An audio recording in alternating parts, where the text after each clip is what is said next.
Hello दोस्तों, आपका स्वागत है स्कॉलर अलाइव में। जो लोग ये वीडियो पहली बार देख रहे हैं उनसे रिक्वेस्ट है कि आप हमारे चैनल को सब्सक्राइब कर लें ताकि जो भी न्यू वीडियो अपडेट होगा तो उसकी जो नोटिफिकेशन है वो आपको ईमेल के माध्यम से पता चल जाए और आप वीडियो को मिस नहीं करेंगे, है ना। आप जल्द से जल्द वीडियोस को देख लेंगे। फिर वीडियोस को आप देखने के बाद उसको लाइक कीजिए, कमेंट कीजिए वीडियोस पे और उनको अपने दोस्तों के साथ ज़रूर बांटिए, ठीक है। अब आज का जो हमारा टॉपिक है वो है भारत की कृषि। ये जियोग्राफी का नेक्स्ट पार्ट है। तो इसके अंतर्गत जो है हम भारत की कृषि व्यवस्था को हम देखेंगे कि भारत में कृषि व्यवस्था कैसी है, क्या क्या चीज़ें हैं उसमें, वो हम आज देखेंगे, ठीक है। तो भारत की कृषि, चलिए स्टार्ट करते हैं हम। तो देखते हैं कि देखिए हमारा जो भारत है वो सबको पता है कि कृषि प्रधान देश है। तो यहाँ की अगर बात करते हैं तो देश की कृषि, यहाँ की अर्थव्यवस्था, जो हमारी अर्थव्यवस्था है, यह मानव वसाव तथा यहाँ के सामाजिक सांस्कृतिक ढांचे एवं स्वरूप की आज भी आधारशिला बनी हुई है। यानी कि अर्थव्यवस्था जो मेन है हमारी कृषि पर ही निर्भर है, ऐसा हम बोल सकते हैं। देश के लगभग 64% जनसंख्या कृषि कार्यों में संलग्नता तथा कुल राष्ट्रीय आय के लगभग 27.4% भाग के स्रोत के रूप में कृषि महत्वपूर्ण हो गई है। यानी कि देश के 64% लोग कृषि पर निर्भर हैं और हमारी राष्ट्रीय आय का जो है 27.4% जो प्रतिशत भाग के जो स्रोत हैं वो कृषि के लिए महत्वपूर्ण हो गई है। और देश के कुल निर्यात में कृषि का योगदान जो है कितना है, 18% है। हमारे देश का जो कुल निर्यात होता है उसमें कृषि का जो योगदान है वो कितना है आपका, 18% है। कृषि ही एक ऐसा आधार है जिस पर देश के 5.5 लाख से भी अधिक गांवों में निवास करने वाली 75% जनसंख्या प्रत्यक्ष अथवा अप्रत्यक्ष रूप से आजीविका प्राप्त कर रही है। यानी कि देश में लगभग 5.5 लाख से अधिक गांव में जो निवास करने वाली जनसंख्या जो है, निवास करने वाली 75% जनसंख्या जो है प्रत्यक्ष या अप्रत्यक्ष रूप से किसी भी तरीके से कृषि पर ही निर्भर करती है। ये कुछ आंकड़े हैं। अब जैसे कि हमारा जो देश है वो उष्ण और समशीतोष्ण कटिबंधियों के बीच में स्थित होता है। अतः तो यहाँ पर जो है एक और चावल, गन्ना, तंबाकू की भी खेती हो जाती है और दूसरी ओर जो कपास की भी कपास, गेहूँ और इन सब चीज़ों की भी खेती फसल की पैदा होती है। देखिए मेनली जो है बात करते हैं कृषि की, तो मेनली जो है 3 टाइप की जो है कृषि या मतलब फसलें, जो फसलें होती हैं वो इंडिया में पैदा की जाती है। 3 और एक और टाइप की फसल है वो मैं बताऊंगा, 4 हो जाता है। लेकिन मेनली जो है, जो मेनली बोला जाता है कि मुख्यतः, तो मुख्यतः जो है 3 है। चलिए देखिए पहले हम इसको पढ़ लेते हैं क्या बोला जा रहा है। अब यहाँ की जो जलवायु है एवं मृदा संबंधी जो विभिन्नताएं आदि, उनके कुछ कारक हैं जिस कारण से हम जो है फसलों को चेंज करते रहते हैं। अनेक प्रकार की फसल कृषि में होती है। यहाँ पर मुख्यतः वर्ष में 3 फसलें पैदा की जाती हैं, जो मैं यहाँ पे आपको बता रहा था। जो 3 फसलें हैं ना, 3 टाइप की फसलें वो वर्ष में पैदा की जाती हैं। जो निम्नलिखित हैं वो हम देखते हैं कौन सी 3 फसलें हैं। तो मेन सबसे पहले तो क्वेश्चन ये आता है कि कितने प्रतिशत जनसंख्या जो है या कितने प्रतिशत जनसंख्या कृषि कार्यों में संलग्न है। तो लगभग 64%। देखिए 63 भी ऑप्शन मिल सकता है, 62 भी मिल सकता है आपको, लेकिन ऐसा नहीं देंगे कि वो 61, 62, 63, 64 ऐसा आपको 4 ऑप्शन दे देंगे। वो देंगे 55%, 54%, 59% और एक रहेगा 63 या 64। तो आप 63 अगर हो तो 63 और नहीं 64 है तो 64% आप आंसर लगाइएगा। और क्वेश्चन पूछेगा कि देश की कृषि जो है, मतलब हमारी अर्थव्यवस्था किस पर निर्भर है, तो हमारे देश की कृषि पे, ऐसा आप बोल सकते हैं। चलिए तो जो 3 प्रकार की कृषि है देखते हैं।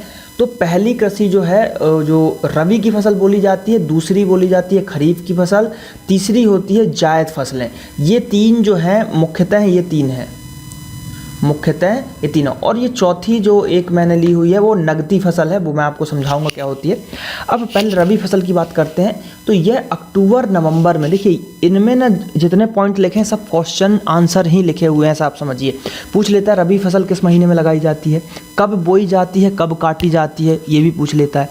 तो रबी फसल जो है यह अक्टूबर और नवंबर में बोई जाती है तथा मार्च और अप्रैल में काटी जाती है। मोस्ट IMP याद रखिएगा, रबी फसल अक्टूबर और नवंबर में बोई जाती है तथा मार्च या अप्रैल में काटी जाती है।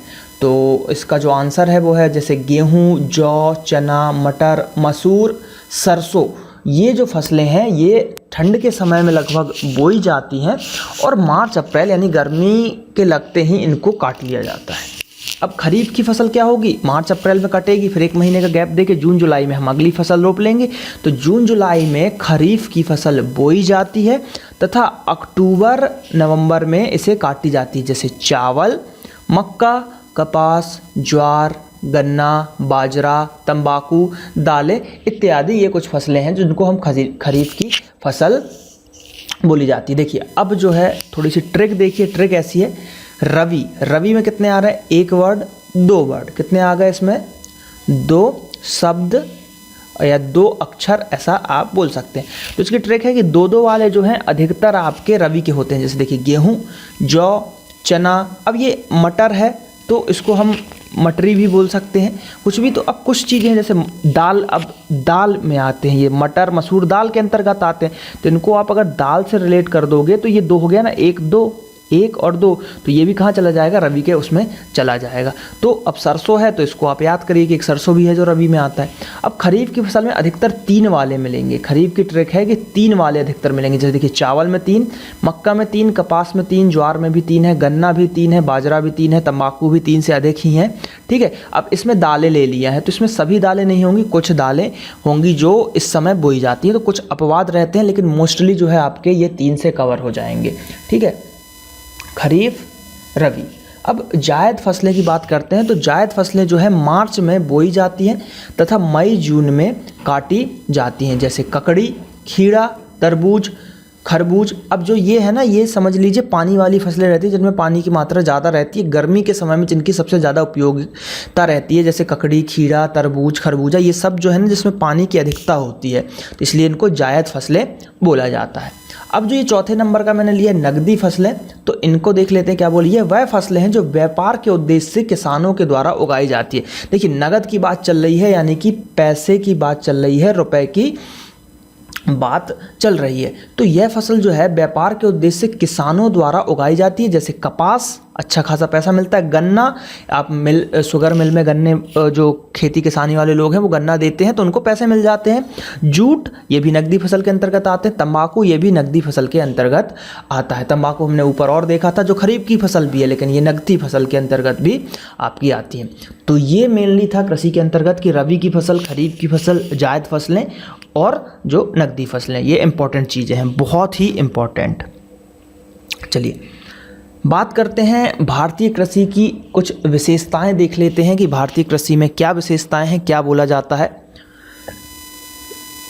भारतीय कृषि का अधिकांश भाग सिंचाई के लिए मानसून पर निर्भर रहता है। बनी सी बात है, बारिश अगर नहीं होती है इंडिया में तो कृषि बहुत प्रभावित हो जाती है हमारी, है ना। तो मानसून पर निर्भर रहती है। तो क्वेश्चन ये बन सकता है कि भारत की कृषि किस पर निर्भर है, तो मानसून के सहारे ही निर्भर है। भारतीय कृषि की महत्वपूर्ण विशेषता जोत इकाइयों की अधिकता एवं उनके आकार का कम होना है, यानी कि जो धीरे धीरे है ना उनके आकार वगैरह इंडस्ट्रियलाइजेशन के कारण जो है अपनी कृषि जो है कम होती जा रही है ना, ज़मीन पे घर बनते जा रहे हैं इस टाइप से, जैसे जंगल नष्ट हो रहे हैं उसी टाइप से कृषि की भूमि भी अब धीरे धीरे खत्म हो रही है। भारतीय कृषि में जोत के अंतर्गत कुल क्षेत्रफल खंडों में विभक्त है तथा सभी खंड दूरी पर स्थित हैं। भूमि पर प्रत्यक्ष एवं परोक्ष रूप से जनसंख्या का अधिक भार, बनी सी बात है जनसंख्या बढ़ रही है तो कृषि की खेती घट रही है, वहाँ पे लोग घर बनाते जा रहे हैं। कृषि उत्पादन मुख्यतः प्रकृति पर निर्भर रहता है। देखिए हाँ, प्रकृति पर तो निर्भर है ही, क्योंकि भाई मिट्टी है, मिट्टी की उपजाऊ क्षमता जितनी रहेगी उस हिसाब से आपकी कृषि होगी। हाँ, हम जो अलग खाद वगैरह डाल के बढ़ा सकते हैं उपजाऊ, लेकिन जो एक नॉर्मल तरीके से उपजाऊ रहती है वो उसकी बात ही अलग होती है। भारतीय कृषक गरीबों के कारण खेती में पूंजी निवेश कम करता है। मतलब जो भारत के कृषि लोग हैं उनको थोड़ा क्या है, हमारी सरकार उतनी ज़्यादा सपोर्ट नहीं करती, करती भी है तो सब्सिडी देती है तो जो उनके अधिकारी हैं वो खा जाते हैं, उनके पास डायरेक्ट पैसा नहीं पहुंच पा रहा है। इस कारण से जो हमारे भारतीय कृषि या कृषक जो हैं वो इकोनॉमिकली जो हैं थोड़े पुअर हैं, जिस कारण से वो अच्छी खेती नहीं कर पाते हैं। अब बात करते हैं अगले पॉइंट की, तो खाद्यान्न उत्पादन को प्राथमिकता दी जाती है। कृषि जीवोत्पादन के साधन मानी जाती है जो कृषि है। बनी सी बात है, जब अगर खाना ही नहीं मिलेगा तो आप क्या पैसा खाओगे। मान लीजिए हमारे पूरे कृषि जो कृषक लोग हैं, भाई बंधु हैं, खेती करना छोड़ दे, गेहूं चावल उगाना ही छोड़ दे, तो आप क्या नोट खाओगे, 1000-2000 के नोट खा के जियोगे, है ना। खाना ज़रूरी है, तो इसलिए कृषि बहुत इंपॉर्टेंट है। तो भारतीय कृषि में अधिकांश कृषि कार्य पशुओं पर निर्भर करता है। पशु भी मेन है, बैलगाड़ी से खेती में की जाती है, बैल से हल जोता जाता है, बहुत सारी चीज़ें जो है की जाती हैं, है ना। तो ये कुछ इंपॉर्टेंट पॉइंट थे जो कि मैंने बताए हैं आपको। चलिए, अब कृषि की बात हुई है तो हरित क्रांति की ज़रूर बात होगी। तो भारत में हरित क्रांति का अगर बात करते हैं, प्रारंभ 1966 यानी कि 1966 से 1967 में हुआ था। हरित क्रांति को भारत में प्रारंभ करने का सम्मान जो है वो जाता है डॉक्टर MS स्वामीनाथन को। हरित क्रांति भारतीय कृषि में, ठीक है, लागू की गई उस विकास विधि का परिणाम है जो 1960 के दशक में पारंपरिक कृषि को आधुनिक तकनीक द्वारा प्रतिस्थापित किए जाने के रूप में सामने आई थी। ठीक है, तो कुल मिला के जो हरित क्रांति है ये बहुत ही इंपॉर्टेंट कदम था। ठीक है, भारत के अंतर्गत डॉक्टर MS स्वामीनाथन लाए थे। ये बहुत ही इंपॉर्टेंट क्वेश्चन है। पहली ही लाइन में 2 क्वेश्चन बने हुए हैं जो बहुत इंपॉर्टेंट है। ये हैं दोनों क्वेश्चन। भारत में कब हरित क्रांति आई, तो 1966 से 1967 के बीच में। कौन लाया, तो MS स्वामीनाथन। ठीक, ये बहुत ही इंपॉर्टेंट क्वेश्चनों में से है। और वर्ल्ड में बात करेंगे तो वर्ल्ड में है जो नॉर्मल बोरलॉग हैं वो आपके हैं कृषि के जन्मदाता। अब बात करते हैं हरित क्रांति के फलस्वरूप देश में कृषि क्षेत्र में महत्वपूर्ण प्रगति हुई है। कृषि आगतों में हुए गुणात्मक, यानी कि जो हमारा हरित क्रांति आया उसके कारण जो हमारे भारत में जो या कृषि में जो चीज़ें हुई वो यहाँ पे वर्णन किया जा रहा है कि कृषि उत्पादन बढ़ गया। बनी सी बात है, कृषि उत्पादन बढ़ा है हरित क्रांति के कारण, और खाद्यान्नों में आत्मनिर्भरता आई है। व्यावसायिक कृषि को बढ़ावा मिला है। कृषकों के दृष्टिकोण में परिवर्तन हुआ है। कृषि अधिक में वृद्धि हुई है। हरित क्रांति के फलस्वरूप गेहूँ, गन्ना, मक्का तथा बाजरा आदि फसलों के प्रति हेक्टेयर उत्पादन का कुल उत्पादकता में काफ़ी वृद्धि हुई थी। जो गेहूँ है, जो गन्ना है, गन्ना एक नकदी फसल के अंतर्गत आता है, मक्का है और बाजरा है, इनमें जो है बहुत ज़्यादा उत्पादकता बढ़ी थी, जिस कारण जो है हरित क्रांति को बहुत ही इंपॉर्टेंस दी गई है। ठीक है, चलिए अब हम और जी हरित क्रांति मैंने इसलिए यहाँ पे बताया क्योंकि कृषि की बात हो रही थी। तो कृषि में अगर हरित क्रांति का जिक्र ना हो तो फिर वो कृषि नहीं रह जाएगी, क्योंकि ये बहुत ही बड़ा कदम था। बात करते हैं एक अगले टर्म की जिसको बोला जाता है झूम खेती, जो कि बहुत ही इम्पॉर्टेंट है। ये कई को एग्ज़ामों में पूछा जाता है। बात करते हैं झूम खेती की, तो झूम खेती आखिर है क्या। तो यह अस्थिर प्रकार की कृषि है जो एक जगह से दूसरी जगह स्थानांतरित होती रहती है। इसमें क्या होता है, देखिए इसका जो अगर हम तीसरा बढ़े तो 2-3 साल बाद यह भूमि त्याग की जाती है और नई भूमि तैयार की जाती है। इस प्रकार एक के बाद एक वनों का सफाया होता रहता है। देखिए अब असम, अरुणाचल प्रदेश मेनली जो पहाड़ी एरिया है वहाँ पे ये खेती ज़्यादा प्रचलित है। मिजोरम, नागालैंड, इन राज्यों में ये कृषि प्रचलित है। इसमें जंगलों में आग लगाकर पेड़ों को काटकर भूमि साफ की जाती है। इसके बाद इस भूमि पर खेती की जाती है। 2-3 साल बाद ये भूमि त्याग दी जाती है और नई भूमि तैयार की जाती है। इस प्रकार एक के बाद एक वनों को सफाया होता रहता है। यह खेती पर्यावरण के लिए नुकसानदेह है क्योंकि जंगलों को समाप्त करने से पर्यावरण संतुलन बिगड़ जाता है। झूम खेती विश्व के अन्य देशों में भी की जाती है। देखिए कुल मिला के जैसे ये जंगल थी, इसको काट दिया, फिर उसको थोड़े दिनों के लिए छोड़ दिया, फिर उसमें खेती की, फिर जब तक इसमें खेती कर रहे हैं जब तक अगले जंगल को सफाई कर दिया, उसको तैयार कर रहे हैं। तो इसी को बोलते हैं झूम झूम के खेती। मतलब यहाँ के पेड़ काटे फिर झूमे तुम थोड़ा सा, फिर अगले जगह की पेड़ काटे वहाँ झूमे, तो झूम झूम के झूम बराबर झूम खेती करते रहते हैं। ठीक है, तो असम, अरुणाचल मेनली आप याद रखिएगा हिली एरिया, ठीक है, पहाड़ी एरिया में झूम खेती करते रहते हैं। अब कुछ अलग देशों में क्या क्या कहा जाता है, जैसे मलेशिया में झूम खेती को क्या कहा जाता है, लडांग। चैंगिंग क्या फिलीपींस में कहा जाता है, मिल्पा कहा जाता है मैक्सिमो में, कोनुको कहा जाता है वेनेजुएला में, मोजोले कहा जाता है जायरे वेसिन में, और चेना कहा जाता है श्रीलंका में। किसको, ये सभी जो है ना ये झूम खेती ही है। इंडिया में झूम खेती बोला जाता है और अलग देशों में ये कहा जाता है। ये बहुत ही इंपॉर्टेंट टर्म है, इसलिए मैंने आपको बताया यहाँ पे। चलिए अब कुछ जो कृषि संबंधी राज्यवार उत्पादन है वो देख लेते हैं। ठीक है। ये थोड़े से डेटे पुराने हो सकते हैं, अभी एकदम 2016 के करंट नहीं है ये डेटे, तो थोड़ी बहुत चेंजेस आ सकते हैं, लेकिन मेनली जो मैं बता रहा हूँ वो सही है। जैसे चावल की बात करें तो पश्चिम बंगाल है, फिर पंजाब है, फिर उत्तर प्रदेश है। कुछ लोग बोलेंगे आंध्र प्रदेश है, तो आंध्र प्रदेश जो है 2006-7 में सेकंड नंबर पे था, ठीक है। अभी की बात करते हैं जैसे कि 2010 2011 की अगर बात करते हैं 12 तक की, तो उस समय पंजाब चावल के मामले में सेकंड नंबर पे आ गया था और थर्ड नंबर पे उत्तर प्रदेश है, और फर्स्ट पे तो पश्चिम बंगाल हमेशा से ही है। तो ठीक है, कन्फ्यूज़ मत होइएगा, आंध्र प्रदेश सेकंड पे अभी नहीं है। बात करते हैं गेहूँ की, तो गेहूँ में उत्तर प्रदेश, पंजाब और हरियाणा, लेकिन प्रति हेक्टेयर की बात करेंगे तो फिर पंजाब फर्स्ट नंबर पे आ जाएगा। प्रति हेक्टेयर गेहूं में पंजाब फर्स्ट नंबर पे है। ज्वार की बात करते हैं तो ज्वार में क्या हो जाएगा, महाराष्ट्र सबसे नंबर 1 पे, फिर कर्नाटक और फिर मध्य प्रदेश। बाजरे में हो जाएगा राजस्थान, फिर उत्तर प्रदेश, फिर हरियाणा। मक्का में कर्नाटक, आंध्र प्रदेश और महाराष्ट्र। ये सब फर्स्ट सेकेंड थर्ड आपको बता रहा हूँ। कुल खाद्यान्न की बात करें तो उत्तर प्रदेश, पंजाब और फिर मध्य प्रदेश। चना जो कि दलहन की एक फसल है, तो मध्य प्रदेश सबसे आगे है, फिर महाराष्ट्र आगे है और फिर उसके बाद आंध्र प्रदेश आपका आगे हो जाएगा। ये मैंने कुछ इंपॉर्टेंट चीज़ें ली हैं।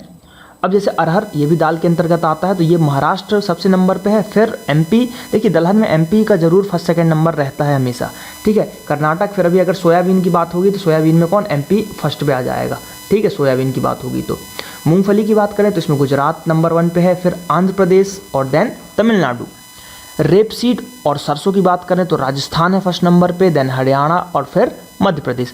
कपास की बात कर रहे हैं, कॉटन, तो ये गुजरात नंबर 1, फिर उसके बाद महाराष्ट्र में दक्कन के पठार में कपास की खेती अच्छी होती है, देन उसके बाद आंध्र प्रदेश। जूट की बात करते हैं तो बनी सी बात है पश्चिम बंगाल, ये भारत के अंतर्गत आएगा। विश्व में बात करें तो जो हमारा बांग्लादेश है वहाँ पे भी जूट की खेती बहुत अच्छी होती है। बात करते हैं सेकंड नंबर पे होगा बिहार और थर्ड नंबर पे असम। कॉफ़ी की बात करें तो कर्नाटक तो आना ही है कॉफ़ी में फर्स्ट नंबर पे, देन केरल और फिर तमिलनाडु। चाय में असम आपकी आएगी फर्स्ट नंबर पे। दार्जिलिंग मत लगाइएगा, दार्जिलिंग जो है वो है वहाँ पे बहुत अच्छी क्वालिटी की चाय मिलती है, ठीक है, ठीक, क्वालिटी की जो है बहुत अच्छी चाय मिलती है। वहाँ की जो क्वालिटी है चाय की बहुत ही अच्छी रहती है। ऐसे तो चाइना की बहुत अच्छी चाय रहती है, लेकिन अगर इंडिया में बात करें तो दार्जिलिंग जो है क्वालिटी वाइज नंबर 1 है चाय में, लेकिन उत्पादन में असम है, ठीक, फिर पश्चिम बंगाल और तमिलनाडु। तो ये कुछ इंपॉर्टेंट चीज़ें मैंने यहाँ पे कवर की हैं। अब देखते हैं कुछ कृषि अनुसंधान केंद्र मैंने यहाँ पे कवर किए हुए हैं, वो देख लेते हैं। इसमें अंतर्राष्ट्रीय और घरेलू सभी चीज़ों को मैंने कवर किया है। तो अंतर्राष्ट्रीय जो चावल अनुसंधान केंद्र है वो कहाँ है, मनीला फिलीपींस के अंतर्गत आता है। अंतर्राष्ट्रीय गेहूं अनुसंधान कहाँ है, मैक्सिको सिटी में है। और अभी अगर करंट डेटा की बात करें तो एमपी के जबलपुर में खमरिया के आसपास अंतर्राष्ट्रीय गेहूं अनुसंधान केंद्र खोला जा रहा है। तो ये एक करंट न्यूज़ है, इसको आप याद रखिएगा। एमपी में जबलपुर में भी खमरिया में, ठीक है। अंतर्राष्ट्रीय उष्ण कटिबंध कृषि केंद्र कोलंबिया के अंतर्गत आता है। आलू अनुसंधान केंद्र पेरू के अंतर्गत लीमा में है। और अगर हम इंडिया में बात करें तो आलू का कहाँ पे है, कुफरी, शिमला, हिमाचल प्रदेश। कुफरी में आलू रिसर्च सेंटर है इंडिया में। अंतर्राष्ट्रीय शुष्क कृषि अनुसंधान केंद्र है एलएपी सीरिया के अंतर्गत। एशियन सब्जी अनुसंधान केंद्र है ताइवान के अंतर्गत। एशियन सब्जी अनुसंधान केंद्र कहाँ पे है, ताइवान। विश्व मौसम विज्ञान संस्थान है जिनेवा के अंतर्गत। खाद्य एवं कृषि संगठन रोम में है।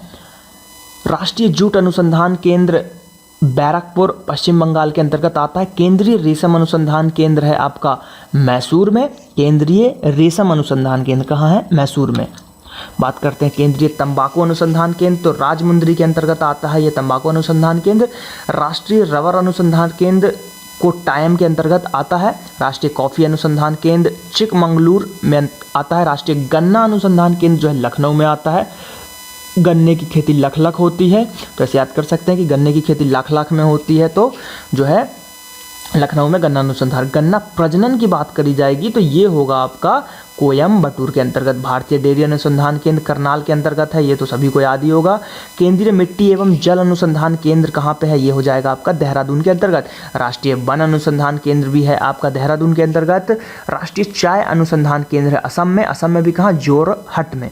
राष्ट्रीय चावल की बात करें तो कटक कटक के अंतर्गत आएगा राष्ट्रीय चावल। चावल को अगर आप कच्चा खाओ तो कट कट कट कट की आवाज़ आएगी, तो चावल जो है कटक में है चावल का अनुसंधान केंद्र। राष्ट्रीय कृषि मौसम विज्ञान की बात करोगे तो मौसम विज्ञान पूना के अंतर्गत आएगा। अंतर्राष्ट्रीय मछली पालन की बात करें तो मनीला में है अंतर्राष्ट्रीय मछली पालन। राष्ट्रीय मक्का अनुसंधान की बात करें तो राष्ट्रीय मक्का अनुसंधान केंद्र है आपका मैक्सिको सिटी के अंतर्गत राष्ट्रीय मक्का अनुसंधान केंद्र हो जाने वाला है। ये कुछ इम्पॉर्टेंट, ऐसे तो बहुत सारे अनुसंधान केंद्र हैं, लेकिन जो इम्पॉर्टेंट है वो मैंने आपको यहाँ पे कवर कराया हुआ है। ठीक है, चलिए अब बात करते हैं कुछ और चीज़ें जो छूट गई हैं, जो अभी मैंने और नहीं बताई कृषि के अंतर्गत इम्पॉर्टेंट फैक्ट। वो अब जैसे कुछ कृषि को नाम है, जैसे कि सेरीकल्चर, ठीक है, सेरीकल्चर। तो सेरीकल्चर जो है ये किसके लिए प्रसिद्ध है? रेशम, ठीक, रेशम का जो कीट है तो रेशम कीट पालन के लिए सेरीकल्चर है। एपीकल्चर मधुमक्खी पालन के लिए, एपीकल्चर किसके लिए है? मधुमक्खी पालन के लिए। पीसीकल्चर है मत्स्य पालन के लिए। पीसीकल्चर अभी ट्रिक बताऊंगा इसको याद करने की। पीसीकल्चर है मत्स्य पालन के लिए, याद रखिएगा, पालन के लिए, ठीक है, मत्स्य पालन के लिए। और फ्लोरीकल्चर है आपका, फ्लोरीकल्चर किसके लिए है? फूलों के लिए है, फूलों का उत्पादन, ठीक, फूलों का उत्पादन। उसके बाद बात करते हैं आपका वर्मी कल्चर। तो वर्मी कल्चर तो सभी को पता है कि वर्म, केचुआ के पालन के लिए है, केचुआ पालन के लिए, ठीक है। उसके बाद बात करते हैं हॉर्टिकल्चर। तो हॉर्टिकल्चर आपको पता ही होगा, हॉर्टिकल्चर क्या है? बागवानी है। हॉर्टिकल्चर में क्या होता है? ये बागवानी होता है, ठीक है, क्या होता है? बागवानी। तो ये कुछ इंपॉर्टेंट है, अब इसको ऐसे याद रख सकते हैं। देखिए सेरीकल्चर तो साड़ी जो होती है ना, साड़ी पहनती है महिलाएं, तो रेशम की साड़ी बहुत ही फेमस होती है। तो सेरीकल्चर यानी रेशम कीट से रिलेटेड, तो साड़ी से याद कीजिए रेशम की साड़ी। एपीकल्चर, अब एपीकल्चर को मधुमक्खी, आप एप्पी को पीजिए, जो एप्पी एक सेब का या जिसका भी जूस का ऐसा कुछ आता है एप्पी, तो थोड़ा सा उसमें शहद का स्वाद आता है, शहद लगता है, मीठा मीठा सा शहद हो, तो एप्पी से याद हो जाएगा शहद, मधुमक्खी का पालन। पीसी कल्चर, तो जो नॉन वेजिटेरियन है तो उन्होंने फिश खाई होगी, तो पीस करके खाते हैं, तो मत्स्य पालन को क्या हो जाएगा? PC culture. फ्लोरीकल्चर की बात करें तो जो फूल हैं उनको फ्लोर में उगाया जाता है आजकल, तो फ्लोरीकल्चर के अंतर्गत जो है फूल आ जाएगा। वर्मी कल्चर केचुआ का है। और हॉर्टिकल्चर यानी बागवानी अगर आपको करना है तो बाहर आपको थोड़ा खेती में जाना पड़ेगा, वहाँ पे आप धूप में काम करेंगे तो आप गरम हो जाओगे, तो हॉर्टिकल्चर में क्या हो जाएगा? बागवानी। तो ये कुछ इंपॉर्टेंट जो था मैंने यहाँ पे बताया। अब जो कुछ क्रांतियाँ आई थी, जैसे हरी क्रांति, नीली क्रांति, रेवोल्यूशन जो आए थे, वो हम देखते हैं कौन से किसके लिए हैं। तो जैसे कि देखते हैं, सबसे पहले तो हरित क्रांति सभी को पता है, खेती के लिए आई थी। हरित क्रांति खाद्यान्न उत्पादनों के लिए आया था, ऐसा आप बोल सकते हो, खाद्यान्न, ठीक है, खाद्यान्न उत्पादन के लिए हरित क्रांति आई थी। श्वेत क्रांति किसके लिए आई थी? पहले पूरे लिख देता हूँ। हरित क्रांति, श्वेत क्रांति, उसके बाद नीली क्रांति, देन भूरी क्रांति, देन रजत यानी चांदी वाली क्रांति, रजत क्रांति, फिर पीली क्रांति, फिर उसके बाद कृष्ण यानी काली क्रांति, ठीक है, कृष्ण क्रांति, देन लाल क्रांति, बहुत सारे हैं, गुलाबी, लाल क्रांति, गुलाबी क्रांति, सुनहरी क्रांति, ठीक, बहुत सारी क्रांति जो इंपॉर्टेंट है वो हम देख ले रहे हैं यहाँ पे, ठीक है। चलिए, तो अब श्वेत क्रांति किसके लिए आई थी? तो श्वेत क्रांति जो है मिल्क के लिए आई थी, दूध उत्पादन के लिए आई थी। नीली क्रांति मत्स्य के लिए आई थी। नीली क्रांति किसके लिए आई थी? मत्स्य उत्पादन यानी कि जो मछली के लिए आई थी, तो मछली जल की रानी हम बोलते हैं और जल का कलर नीला दिखता है हमको। भूरी क्रांति की बात करें तो भूरी क्रांति जो उर्वरक के लिए आई थी, उर्वरक यानी कि खाद की बात हो रही है यहाँ पे। और अगर आपने यूरिया वगैरह देखा होगा तो हल्का सा भूरापन उसमें दिखता है यूरिया में, तो भूरी क्रांति जो है उसके लिए आई थी। रजत की बात करें तो अंडा को आपने देखा होगा, चांदी जैसा चमकता है। और एक अंडे का एक और फैक्ट यहाँ पे साइंस का, कि अंडे को जो है चांदी के चम्मच में नहीं खाया जाता ऐसा बोलते हैं लोग, है ना। चांदी के बर्तन में अंडे को नहीं खाया जाता क्योंकि उसमें गंधक का ऐसा कुछ स्वरूप पाया जाता है जिससे चम्मच जो है पिघल जाती है या गायब हो जाती है, ऐसा लोग बोलते हैं। तो ये साइंस का फैक्ट है, तो ये भी एक इम्पॉर्टेंट है। तो अंडा, रजत। पीली क्रांति की बात करें तो तिलहन उत्पादन के लिए, तिलहन, ठीक है, तिलहन उत्पादन के लिए पीली क्रांति आई थी। अगर कृष्ण क्रांति की बात करें तो ये पेट्रोलियम से रिलेटेड है, यानी कि बायोडीजल के लिए आई थी, बायोडीजल के लिए क्रांति लाई गई थी। लाल क्रांति की बात करें तो या तो टमाटर आएगा ऑप्शन में, टमाटर, या फिर मांस के लिए आएगा, ठीक है, मांस की बात कर रहे हैं, नॉन वेजिटेरियन। गुलाबी क्रांति जो है, झींगा एक मछली की प्रजाति होती है, तो झींगा मछली उत्पादन के लिए आई थी। सुनहरी क्रांति की बात करें तो यह फल उत्पादन के लिए आई थी। फल पकने के बाद अधिकतर फल पीले से होते हैं, तो इसलिए सुनहरी क्रांति जो है फल के उत्पादन के लिए आई थी। तो ये जो है जो कई चीज़ें हैं इम्पॉर्टेंट, है ना, ये क्रांति में से कई क्वेश्चन आपके बनते हैं। तो ये आईएमपी, एक दो फैक्ट और आईएमपी देख लीजिए। जैसे कि यूरिया की बात हुई थी ना, भूरी क्रांति, यानी कि कहाँ गया भूरी क्रांति आपकी, उर्वरक यानी कि यूरिया, ठीक है, मेनली यूरिया। तो यूरिया पे जो है ना 100% भारत आत्मनिर्भर है, यानी कहीं से ये मंगवाता नहीं है, खुद निर्माण करता है, ठीक है, आत्मनिर्भर है आपका यूरिया पे 100%। कौन? अपना देश, ठीक है। अब जैसे तंबाकू उत्पादन में जो है, तंबाकू उत्पादन में वर्ल्ड में जो है चीन आगे है तंबाकू में, ठीक है, चाय में, चावल में, इन सब में वर्ल्ड में बात करें ना तो चाइना सबसे ऊपर आपका आ जाता है। अब देखिए, एक जो क्या बोलते हैं कि मक्का है ना, जो हमारा मक्का है, कॉर्न, तो मक्का में एक बीमारी होती है जिसको बोला जाता है वाइट वर्ड बोला जाता है, एक बीमारी है, ठीक है।